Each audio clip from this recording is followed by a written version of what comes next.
Hello everyone, welcome to Vaishai's YouTube channel and to the series of Plums. Plums is a prelims level up MCQ series. As per the series, we are going to deal 5 MCQs per day till the prelims examination. So this is episode number 104 on March 18, 2023. So I'm going to deal about the MCQs related to CSAT, that is Math, Aptitude and Reasoning. Okay.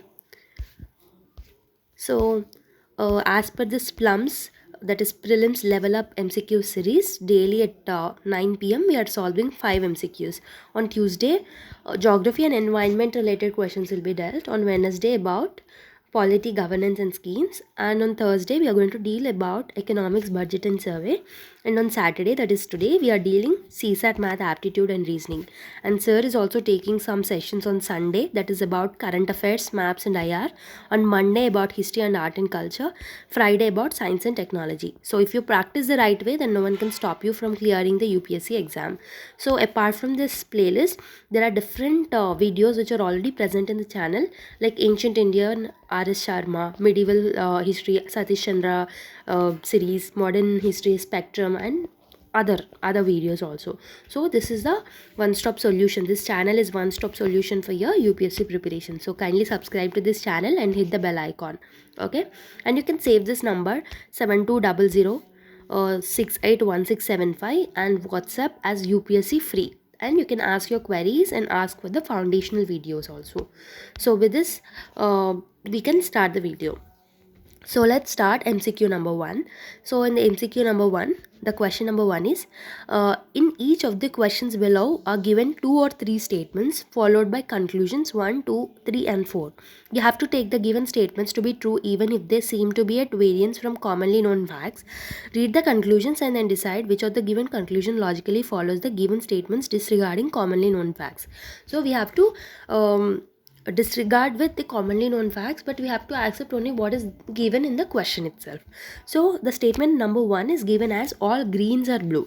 So let's take it in a Venn diagram format, so it will be easier for us to solve. So all greens, okay, are blues. Okay, all greens are blues. So let's take the blue as a bigger circle, and statement 2 is telling that all blues are white. So all these are the bigger circle is nothing but blue, so all blues are whites. So the second bigger circle is white. Okay, all greens are blue and all blues are white. This is the representation of the statements that are given in the question. So let's see the conclusions now. So in the conclusion number 1, the statement number 1 in conclusions, some blue are green. They are saying that some blues are green. Definitely some blues are green, as you can see in the Venn diagram. So some whites are green. So some whites are also green, as given in the Venn diagram, and some greens are not white. Okay. So as given in the question, the conclusion number 3 is saying that some green are not white. But as per the diagram, we can see clearly that all greens are white. So all greens are embedded in the white. So we can say all greens are white. So conclusion number 3 is definitely wrong. So the conclusion number 4 is all whites are blue. Okay, all whites are not blue. They can be green also, they can be blue also, and some of them cannot be either green or blue. So solution number conclusion number 1 and 2 are correct. Okay, as per the given options, option number B can be correct because they have told that only conclusion 1 and 2 follows. Okay, I hope so you have understood this solution. Okay, you can pause the video or listen the video again if you are getting any problem. So let's solve the second question. A wheel that has 6 cogs is meshed with the larger wheel of 12 cogs. If the smaller wheel has made 22 revolutions, then find the number of revolutions made by the larger wheel. So what are these cogs? Cogs are nothing but these. So as per the given diagram, if you see this parts are nothing but these are cogs. So the more the cogs, the less will be the revolutions. Okay, the more the cogs, the less will be the revolutions. So based on this phenomena, we have to solve this question. So as per the given question, number of cogs, as the number of cogs increases, the revolutions will definitely decreases. So they are inversely proportional. Number of cogs are inversely proportional to the number of revolutions. So C1 by C2 is equal to R2 by R1. C2 by C1 by C2 is equal to definitely R2 by R1 because they are inversely proportional. C is nothing but number of cogs, R is nothing but revolutions. So as per the given question, 6 cogs messed with wheels of 12 cogs and smaller wheel made 22 revolutions. So C1 is given as 6 by C2 is given as 12 and the smaller wheel has made 22 revolution. We have to find R2. Okay, if you cancel this 6 and 12, 6 ones and 6 twos, 2 ones and 2 11s. So R2 is nothing but 11. So revolutions made by bigger wheel is nothing but 11. So 11 is the option number B. So option number B is the correct answer for MCQ number 2. Now let's solve MCQ number 3. Arun took a loan of 1500 rupees with simple interest for as many years as the rate of interest. So as per the given question, rate of interest. So let me change the color.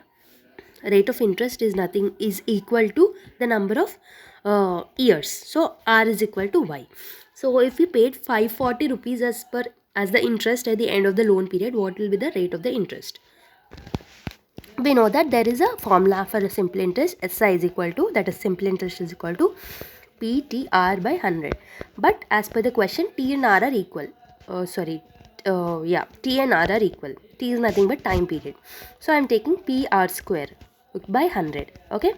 As per the question, if you paid 540 as interest, simple interest is given as 540 is equal to principal. Principal is nothing but he has to taken loan of 1500 into R square by 100. So we have to solve this equation in order to get find the value of R.